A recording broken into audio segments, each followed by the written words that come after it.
Now, in the first goal, Simon, Zuma popped it in. Yeah. Now, the rule says this: if one player accidentally handles the ball and a teammate scores, the goal is given. Yeah. That's what happened. Yeah. Kerr appears to spoon it up, and then Zuma scored. So the goal is given. Yeah. So if a player accidentally handles the ball himself and then scores, the goal doesn't stand. So if Kerr spoons it up and then pops it in, the goal wouldn't stand. It's an illogical what law. What kind of law is that? It's an illogical law because it's the fruit of a poison tree. The poison tree is a handball. So whoever gets the benefit of that. So if a player standing directly next to you that didn't handle a ball, but is directly, which is the situation we've got here, he scores, it's a goal. So the law is an ass. But I wonder how much time, and this is where people like Martin Keown make a good point at times, in the very few rare instances I can say that, where the player not being at the table, being able to discuss the mechanics, or managers not being at the table to discuss, albeit that IFAB has people in their spaces that make these rules, because this is a bad rule. It's not a bad interpretation of the rule, it's a bad rule. So we turn around and say, Gary O'Neill's taken it off and said, he hasn't questioned the validity of the rule, he's questioned the interpretation of whether it is an accidental handball. Yeah. Because if it's an accidental handball, which is the referee's judgment, then the rule has to be interpreted as the rule is written, which is accidental handball that doesn't benefit the person that handballed it but benefits someone directly associated with him is not a handball. Right. So the referee's done his job, and then we get into the territory of subjectivity, and we'll never square this circle. We will never, ever find a solution to subjectivity. Is it so? It's impossible because to simplify. it's an interpretation, isn't it? So unfortunately, Gary O'Neill's wrong, and the goal was Gary O'Neill, given. he's saying 100 times out of 100 that situation it would be considered a deliberate handball because he's moved his hands in an unnatural fashion. Well, we don't. That's subjective. That's an opinion. And the referee's got a different opinion. And what people like Graham or other people will say, Graham Souness, is get damn more footballers that have played so they can see it themselves. Great, fantastic. And then we'll be criticising the subjectivity they bring to the table because they didn't play in the Premier League, they played in League Two. And they don't want to do that anyway. So we're never going to square this circle. We go back to the argument again, which is who makes these rules and why aren't they questioned at the time? And why aren't grave reservations put on record from Premier Leagues and representatives of the football clubs to say, this rule here, hang on a second, let me get this right? From such and such a administrator. Yeah. This says the poison tree is a accidental handball. The fella standing 2 inches next to him can get the benefit of that handball, whack the ball in the back of the net, and ultimately that handball gets rubbed off. And the goal stands. That doesn't sound like a very good rule to me. It's I'll tell you what we ridiculous. want to do as the Premier League to IFAB. We want to put our objections on record that this is a very poor rule. Right. It looks good on paper, but don't- it's nonsense. But we don't see any of that. No. It doesn't even look good on paper.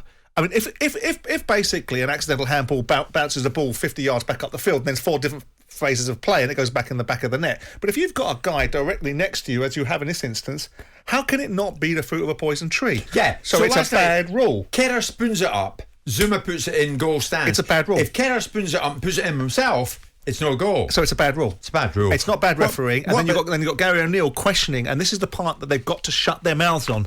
They've got to shut their mouths on. He doesn't know the rule. Not just the rule, the subjectivity.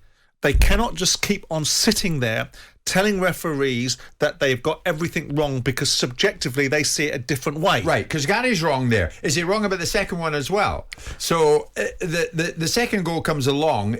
Was it a deliberate action by the player, the Bournemouth player, who in this case was Zamora, with his hand touching the ball, arm touching the ball? Was he in a natural position? Was he in an unnatural position? They deem it was an unnatural position. So how the hell? I don't know. The boy's almost horizontal, and he's got one arm up, comes off that. Well, I'm assuming there must be a bank of artificial intelligence which has evaluated what is a natural and what is an unnatural position. So they've gone through this. So I can only assume this. This is an assumption on my part that may have no foundation in it.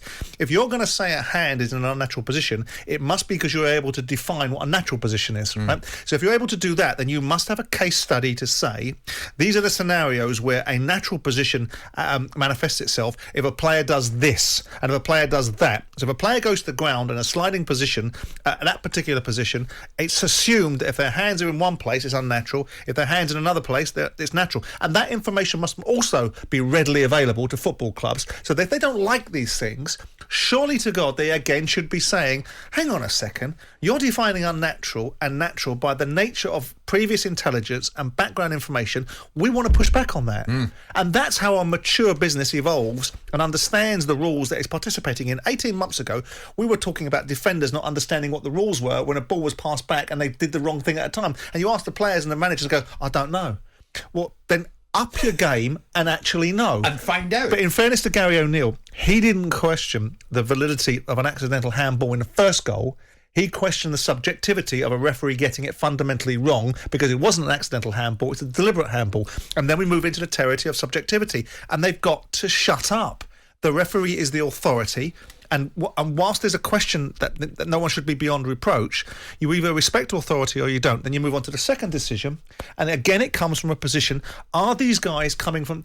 If you've got referees that are able to defend their decisions quite robustly based upon intelligence that they're able to cite, then we should have the ability to have referees come out and explain their decisions, what they did after a game without the persecution complex that comes from But even if they did that, would people still accept it?